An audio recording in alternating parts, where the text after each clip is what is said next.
show you how to start stretching your triceps the right way.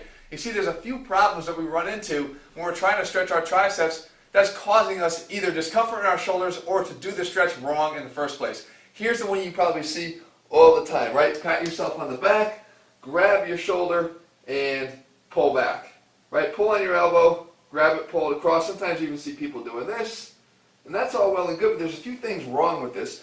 Yeah, I broke out the pen to help you visualize what's going on. You see, a lot of times we pull, and when we're pulling, we're actually getting this pulling of the skin that you feel, and you interpret as a tricep stretch. It's not a stretch. Go right now, grab your shoulder like this, and just pull your skin as hard as you can. Grab here and pull. You'll feel like you're stretching your muscle out, but all you're doing again is just pulling on the skin here that's causing that sensation. So that's not the stretch you're feeling, and when you go back up here and do that, a lot of times that's what you're feeling, and that's only what you're feeling. We know that two of the heads of the triceps, they all start here on the other side of the elbow, okay? On the ulna, right here, the olecranon, underneath here, crossing the elbow joint, and then they die into the actual upper arm, okay? Somewhere on the upper arm, here, here, but they're not doing anything with the shoulder. So in order to stretch those out, all you'd have to do is bend your elbow. As soon as you bend your elbow fully, you're stretching out those muscles because that's all you have to do. They only cross the elbow joint.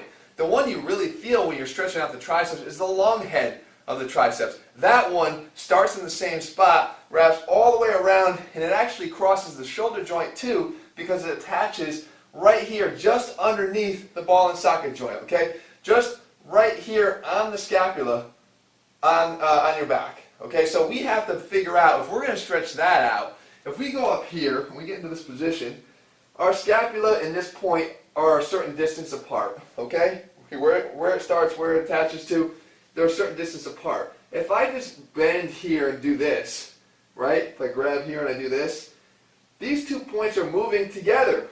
They're moving together. There's no extra stretch going on here because these 2 points are no further apart than they were when we started. If we want to get them to move apart further, what we have to do is we got to keep that scapula down and depressed here as we move our elbow further away from that point. So we can do that by positioning ourselves over here up against a wall or a piece of equipment where you grab hold of your shoulder blade. You can do it, you just reach around, grab for the meat, and then pull down on your shoulder blade. Okay, you try to set it in place. Once you do that, now you bend your elbow all the way, so we get the stretch of the tricep going already. We lean into a wall here, and then we're trying to pull down and then lean our body in. Okay?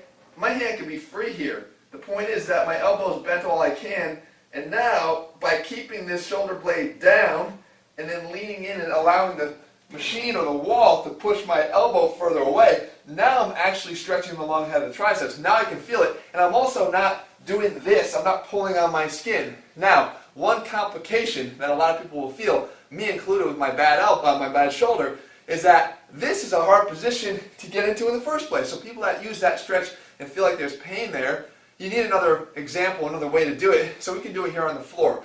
I have a foam roller set up that allows us to do exactly this. So I come down onto the floor on a foam roller, and the key is that if you can't raise your arm up, or if you get shoulder pain when you're doing a tricep stretch, a lot of times it's because you don't have good shoulder mobility. And what happens is if you can't get the external rotation in your shoulder to get it up, you're basically getting a little bit of an impingement feeling up there when you try to stretch your triceps out. Another reason why that version of the stretch, the first version, the wrong version, isn't so great.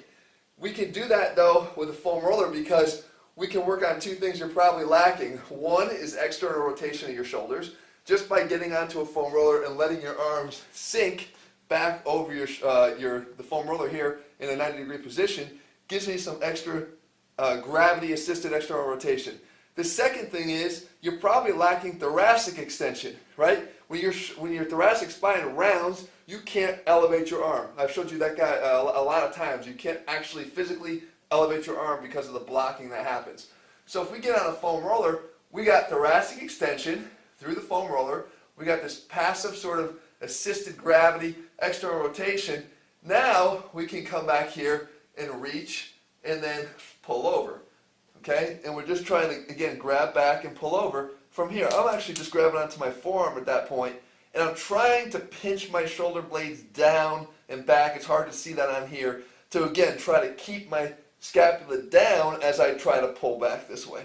But it's a lot easier for me, a little bit more comfortable, because I have a better position through the thoracic extension here because of the foam roller. So guys, you got to start, if you're going to invest the time to stretch out your triceps, you want to learn how to do them right. If you're going to invest the time to train, you better learn how to start training right. We train like athletes here at AthleanX.com, and the whole point of this is we want to make sure you're doing it right. So I put all these videos together, I put all the programs we have together to make sure that you get way more out of your training, because when you do it right, you'll be amazed at how much faster you see results. If you're looking for a complete program that shows you how to do it all step by step, then head to AthleanX.com right now and get our AthleanX training system. And if you found this one helpful, make sure you leave your comments and thumbs up below. Alright guys, I'll see you back here soon.